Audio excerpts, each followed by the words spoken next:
ये कर्क रेखा है। तो 21 मार्च के बाद से 21 मार्च के बाद से सूरज 3 महीने तक, यानी 3 महीने बाद 21 मार्च के बाद से सूरज उत्तर की तरफ चलना शुरू कर देता है, यानी उत्तरायण होना शुरू हो जाता है। और 3 महीने बाद यानी 3 महीने तक सूरज कहां पहुंच जाता है? 21 जून। तब किस डेट को हुआ जाता है? 21 जून को। 21 मार्च, मार्च अप्रैल, यानी मार्च छोड़ दीजिए तो अप्रैल मई जून, 3 महीने हो गए। 3 महीने यानी 21 जून को सूरज जो होता है वह उत्तर में, कहने का मतलब जो होता है कि कर्क रेखा पे लंबवत चमकता है। कब चमकता है? 21 जून को सूरज कर्क रेखा पे लंबवत चमकता है। और कर्क रेखा जो होती है कि भारत से होकर गुजरती है, भारत के 8 राज्यों से होकर हमारी जो होती है कि कर्क रेखा गुजरती है। और इसीलिए 21 जून को जब सूरज लंबवत चमकता है पूरे उत्तरी गोलार्ध में, उस समय जो होती है कि उत्तरी गोलार्ध में बहुत ज्यादा गर्मी पड़ती है। क्या पड़ती है? गर्मी। क्यों? क्योंकि सूरज की किरणें जो होती है वह लंबवत पड़ती है, और इसीलिए उस अवधि में क्या हो जाती है? गर्मी बहुत ज्यादा लगने लगती है, तापमान बढ़ जाता है। इसीलिए जो मार्च के बाद यानी अप्रैल से गर्मी स्टार्ट होती है, मई जून, तो जून में सबसे ज्यादा भीषण गर्मी पड़ती है, क्योंकि जून में जो होती है कि सूरज की किरणें जो होती है लंबवत चमकती है, उस समय पूरी उत्तरी गोलार्ध में गर्मी रहती है। और बात करें दक्षिणी गोलार्ध में तो 3 महीने तक सूरज कहाँ रहा? 3 महीने तक यानी 21 मार्च के बाद से सूरज उत्तरी गोलार्ध में खिसका, और 3 माह बाद 21 जून अभी उत्तरी गोलार्ध में, अभी सूरज उत्तरायण हुआ है, यानी अभी 21 जून तक अभी लंबवत कहाँ चमकेगा? अभी उत्तरी गोलार्ध में चमकेगा। इधर भी सूरज की किरणें पड़ेंगी दक्षिणी गोलार्ध में भी, लेकिन दक्षिणी गोलार्ध में जो किरणें पड़ेंगी सूरज की वो तिरछी पड़ेंगी। कैसे पड़ेंगी? तिरछी। तो 21 जून के बाद से अब सूरज इसके ऊपर नहीं जाएगा, फिर वापस आता है। एक बार क्या होता है, वापस जाने में 3 महीने लगते हैं, यानी एक बार जाता है 21 मार्च के बाद से अप्रैल मई जून, 21 जून तक इस पे आ गया, सूरज की किरणें लंबवत यहाँ चमकती है 21 जून। इसीलिए 21 जून क्या होता है? सबसे बड़ा दिन होता है। सबसे बड़ा दिन क्या होता है? 21 जून। क्योंकि 21 जून जो होती है कि वो सूरज की किरणें बहुत ज्यादा पड़ती है, बहुत जल्दी सुबह हो जाती है, और बहुत देर में यानी बहुत शाम के बहुत बाद यानी 7 बजे लगभग रात को दिन डूबता है। इसीलिए क्या होता है कि 21 जून को जो अवधि होती है वह 12 घंटे से ज्यादा होती है, यानी लगभग 14 घंटे का दिन हो जाता है। 14 से 15 घंटे का दिन हो जाता है, यानी दिन बड़ी हो जाती है और रातें क्या होती है? छोटी हो जाएगी। जब दिन बड़ा हो जाएगा तो रातें क्या होगी? ऑलरेडी छोटी हो जाएंगी। तो 21 जून को क्या हो जाएगा? भारत में भी सबसे बड़ा दिन कब होगा? 21 जून को सबसे बड़ा दिन उसी दिन होगा, और रातें क्या होगी? सबसे छोटा दिन भी उसी दिन रहेगा। सबसे बड़ा दिन तो सबसे छोटी रातें हो जाएगी। तो 3 महीने बाद फिर इसको वापस आने में टाइम लगेगा। जब वापस ये आएगा यानी 21 जून के बाद से 22 जून 23 जून से सूर्य क्या होता है? सूर्य फिर दक्षिणायन होना शुरू हो जाता है। सूर्य फिर दक्षिणायन होना क्या होता है? शुरू हो जाता है। अभी ये कर्क रेखा पे यानी ये विषुवत रेखा पे अभी नहीं पहुंचा सूर्य, इसको फिर आने में 3 महीने लग जाते हैं। जब ये 3 महीने में आएगा तो कब पहुंचेगा? यहाँ देखिए 21 मार्च से सूर्य क्या होता है? उत्तरायण होना शुरू हो जाता है, और 3 महीने तक यानी 3 मंथ क्या होता है? 21 जून। 3 मंथ में सूर्य पूरी तरीके से कहां पहुंच जाता है? उत्तरी गोलार्ध यानी कर्क रेखा पे। तो सूरज कर्क रेखा पे लंबवत चमकता है। 21 जून के बाद से सूरज क्या होता है? सूरज की किरणें जो होती है फिर विषुवत की रेखा की तरफ आना शुरू हो जाता है, यानी फिर वापस लौटना शुरू हो जाता है। उसके बाद 23 सितंबर जो डेट है, तो 23 सितंबर में फिर कहां पहुंच जाता है? विषुवत रेखा पे। 21 मार्च के बाद से फिर उत्तरायण हुआ, फिर वापस कब हुआ? 3 यानी 6 महीने। अगर हम देखें, अगर सीधी सीधी बात करें तो सन 6 मंथ सन 6 मंथ कहाँ रहा? उत्तरी गोलार्ध में, नॉर्दर्न हेमिस्फीयर में। और 6 महीने कहाँ रहता है? सदर्न हेमिस्फीयर में। देखा जाए तो उत्तरी गोलार्ध में जो सूरज रहती है वो कितने? 6 महीने तक, यानी 3 महीने ये जाने में लगा, कर्क रेखा में लंबवत किरणें पड़ती है 3 महीने, तो 3 महीने तक सूरज क्या हुआ? उत्तरायण होता है। फिर 3 महीने सूरज क्या होता है? वापस कर्क रेखा यानी विषुवत रेखा पाता है। इसलिए अगर देखा जाए तो उत्तरी गोलार्ध में जो सूरज की किरणें कंटिन्यू जो पड़ती है वो 6 महीने तक पड़ती है। कितने महीने तक? 6 महीने तक। जब उत्तरी गोलार्ध में सूरज की किरणें 6 महीने पड़ती है, उत्तरी गोलार्ध में सूरज की किरणें कितने महीने पड़ते हैं? 6 महीने। ये आपका नॉर्थ पोल है, ये आपका ये इक्वेटर लाइन है। उत्तरी गोलार्ध में सूरज की किरणें कितने समय तक पड़ती? 6 महीने कंटिन्यूसली पड़ती है। और 6 महीने जो कंटिन्यूसली पड़ती है, यहाँ पे क्या होता है? दिन की अवधि ज्यादा हो जाती है, यानी 12 घंटे तक ज्यादा। यानी 6 महीने का जो समय होता है उत्तरी गोलार्ध में, वो 12 घंटे से ज्यादा समय तक प्रकाश प्राप्त करता है। कितने? 12 घंटे से ज्यादा प्रकाश प्राप्त करता है। और इसी 6 महीने को क्या बोलेंगे? जो 6 महीने सूरज जो होता है, जो पृथ्वी होती है, वो 12 घंटे से ज्यादा प्रकाश प्राप्त करता है। इसी कंडीशन को हम बोलते हैं समर सोलिस्टिस। क्या बोलेंगे? Summer solstice.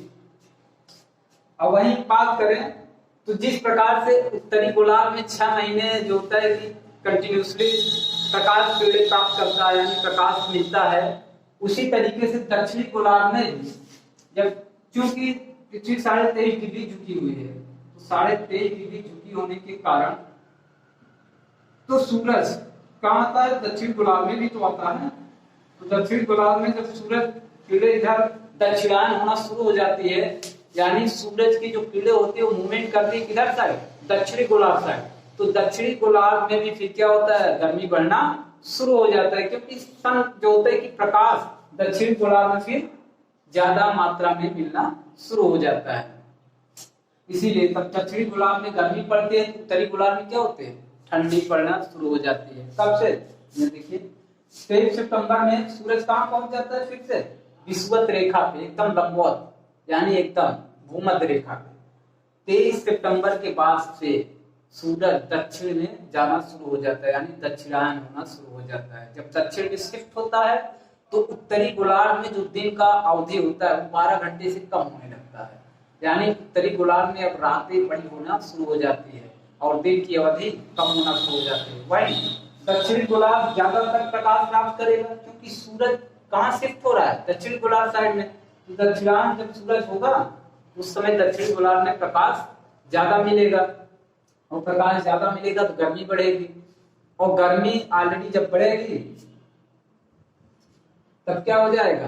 दक्षिण गोलार्ध बात करें तो ऑस्ट्रेलिया जो होती है पूरी तरीके से दक्षिण गोलार्ध में है, और दक्षिण गोलार्ध होने के कारण वहां पे बारिश कब होती है? वहां पे दिसंबर जनवरी में बारिश बहुत ज्यादा होती है, क्योंकि उस समय ऑस्ट्रेलिया में बहुत भीषण गर्मी पड़ती है। जिस समय भारत में या अन्य उत्तरी गोलार्ध वाले प्रदेशों में भीषण ठंडी पड़ती है, उस समय ऑस्ट्रेलिया या दक्षिण गोलार्ध वाले प्रदेशों में क्या होता है कि बहुत ज्यादा गर्मी पड़ती है वहां पे। तो 23 सितंबर बाद सूरज क्या होता है? अब यहाँ पे देखिए, क्योंकि 21 जून को बाद क्या होता है? 21 जून पे सूरज किरणें लंबवत चमकती है, तो यहाँ पे गर्मी बहुत ज्यादा पड़ेगी। क्या पड़ेगी? गर्मी। जून में, मई जून की गर्मी आप देखिए ना कितना ज्यादा पड़ता है इस समय। अब तो जून अगस्त सितंबर, इस समय सितंबर चल रहा, तो अभी भी, लेकिन अभी भी बारिश का जो होता है कि गर्मी थोड़ी पड़ रही है। तो 21 जून के बाद से सूरज यहाँ पे देखिए 3 महीने के बाद 21 जून, फिर जुलाई, अगस्त, सितंबर, 23 सितंबर बाद फिर सूरज कहाँ हो जाता है? दक्षिण में जाना शुरू हो जाता है, दक्षिणायन होना शुरू हो जाता है। और ठीक 22 दिसंबर को सूरज कहाँ पहुंच जाता है? मकर रेखा। आप देखिए कब पहुंचता है? 22 दिसंबर को। तो 22 दिसंबर में सूरज एकदम दक्षिण में शिफ्ट हो जाता है। जब 22 दिसंबर में सूरज एकदम दक्षिण में जब शिफ्ट हो जाएगा तो उस टाइम दक्षिणी गोलार्ध का सबसे बड़ा दिन होगा। सबसे बड़ा क्या होगा? दिन। यानी ऑस्ट्रेलिया का अगर पूछा जाए ऑस्ट्रेलिया का सबसे बड़ा दिन किस तिथि को पड़ेगा तो 22 दिसंबर को पड़ेगा, क्योंकि 22 दिसंबर को सूरज एकदम शिफ्ट हो जाता है दक्षिण में, और इसीलिए 22 दिसंबर को जो सूरज जो किरणें होती है वो बहुत ज्यादा यानी काफी अवधि तक प्राप्त हो जाती है, यानी 12 घंटे से ज्यादा, यानी लगभग 14-15 घंटे तक हो जाता है। और 22 दिसंबर जहां दक्षिणी गोलार्ध में सबसे बड़ा दिन होता है, इसी का ठीक उल्टा उत्तरी गोलार्ध का सबसे छोटा दिन होता है। 22 दिसंबर जहां दक्षिणी गोलार्ध सबसे बड़ा दिन होता है, वहीं उत्तरी गोलार्ध में सबसे छोटा दिन होता है। अब बात करें 22 दिसंबर, तो 22 दिसंबर के बाद से, क्योंकि 22 दिसंबर के 3 महीने बाद फिर क्या होता है, फिर सूरज जो होता है उत्तरायण होना शुरू हो जाता है। यानी 22 दिसंबर में सूरज एकदम, ये क्या होता है, ट्रॉपिक ऑफ कैप्रिकॉर्न बोलते हैं ना, tropic of Capricorn, tropic of Capricorn. Option क्या होता है कि यहाँ विषुवत रेखा की तरफ मूवमेंट करना शुरू हो जाता है, यानी विषुवत रेखा की तरफ जाना शुरू हो जाता है। इसीलिए 3 महीने आने में भी लगेंगे, तो फिर वापस कब पहुंचेंगे 21। ये देखिए 22 दिसंबर के बाद से सूरज फिर से कहां आना शुरू हो जाता है, कहां आना शुरू हो जाता है, विषुवत रेखा पे।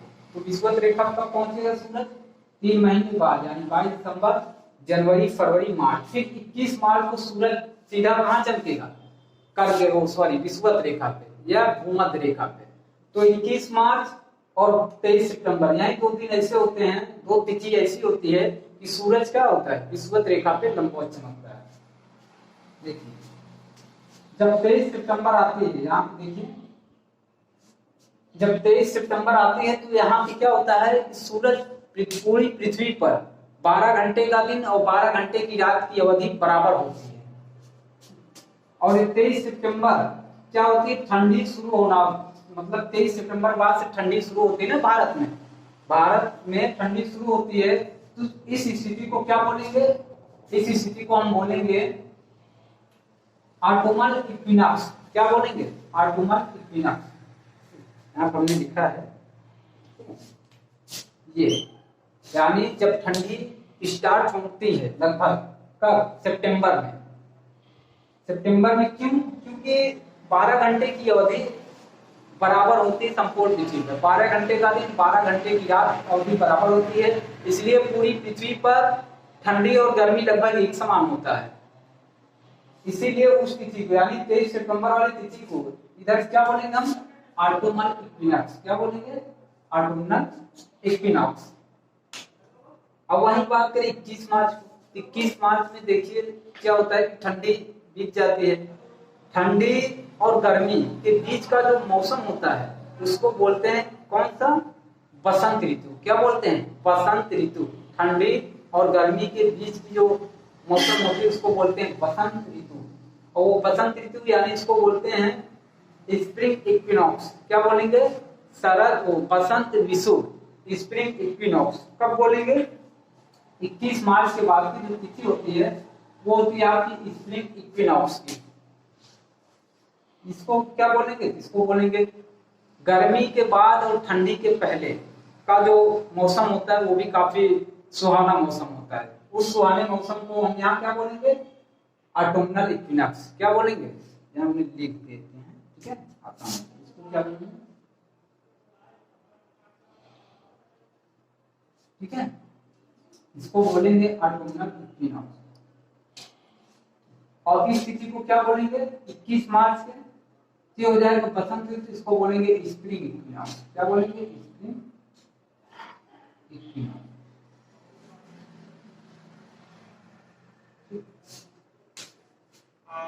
समर सोलिस्टिस हो गया, ऑटोमनल इक्विनॉक्स हो गया, स्प्रिंग इक्विनॉक्स हो गया। इक्विनॉक्स भी बताएं। अभी क्या विंटर सोलिस्टिस, विंटर सोलिस्टिस नहीं पता। समर सोलिस्टिस क्या होता है ये बता चुके हैं। ठीक जस्ट इसका उल्टा विंटर सोलिस्टिस होता है। विंटर सोलिस्टिस मतलब ये होता है कि जब सूर्य का प्रकाश दक्षिणी गोलार्ध यानी जब 6 महीने दक्षिण गोलार्ध में सूर्य का किरणें पड़ती है तो उस स्थिति को बोलेंगे विंटर सोलिस्टिस। क्या बोलेंगे? Winter solstice. विंटर सोलिस्टिस का मतलब सिर्फ यही होता है कि दक्षिणी गोलार्ध जो होता है वो 6 महीने ऐसा होता है कि वहां पे जो सूरज की किरणें होती है वो 12 घंटा की अवधि से ज्यादा होती है। कितना? 12 घंटे की अवधि से ज्यादा होती है। उसी स्थिति को बोलेंगे विंटर सोलिस्टिस। आपको वर्ड को केवल ध्यान रखना है बस, रटना नहीं, इसके परिभाषा को केवल ध्यान देना है और समझना है।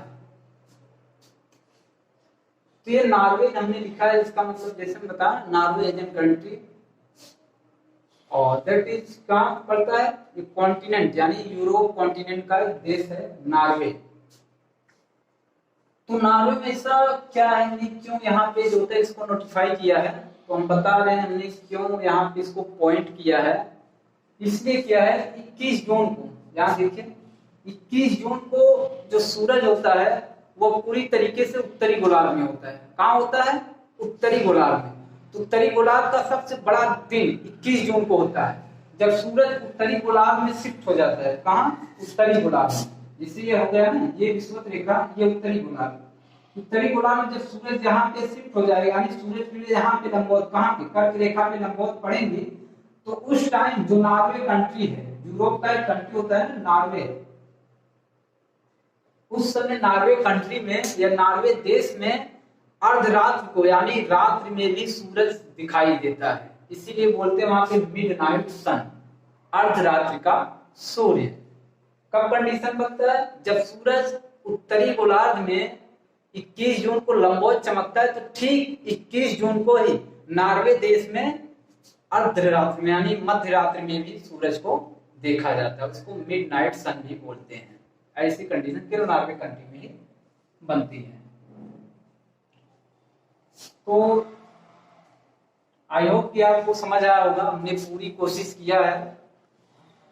और अगर फिर भी लगता है, फिर भी अगर आपको कहीं भी डाउट समझ आता है तो आप भाई मनीष सर को बता सकते हैं, ये कमेंट भी कर सकते हैं। हमारा वीडियो आज तक अपलोड हो जाएगा, कल तक।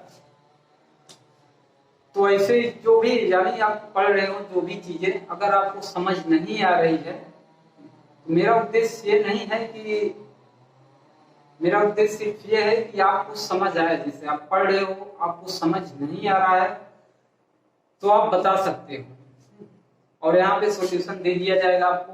हालांकि मैं कोशिश करूंगा समझाने की पूरी तरीके से कि आपको समझ आ जाए। तो आज के लिए बस इतना है। 눈 뜨면 눈부신 아침 햇살과 모닝콜로 너와